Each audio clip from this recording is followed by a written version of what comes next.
ګرانو مینوالو دا د جاندار اټوي د اقبال حسین افسار او نن درسره د ساره خان د مورنیو ژبې په حواله یو د زړه پورې غزل دا زموږ هغه یو پښتنه شاعره ده د هغې د مورنۍ ژبې په حواله ډېر ښکلي شعرونه یې لیکلي دي او د نن د مورنیو ژبو ورځ هم ده که نه د ګل په شونډو رپي څه زیبا ژبه پښتو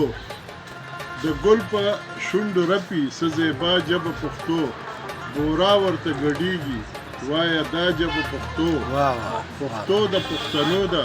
دی د لر او که د بر پښتو د پښتنو ده دی د لر او که د بر خواره دي په نړۍ کې د دنیا ژبه پښتو او راځه چې پنجې ورکو شو روان د ژوند په لار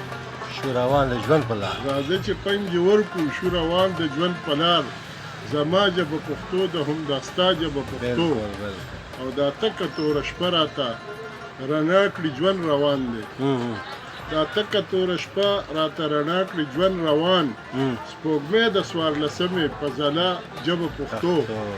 او هم روح دی هم بدن دی هم تاریخ او فلسفه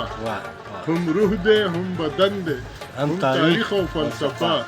د زرګونو کاله ژوند نه جوړه دا ژبه پښتو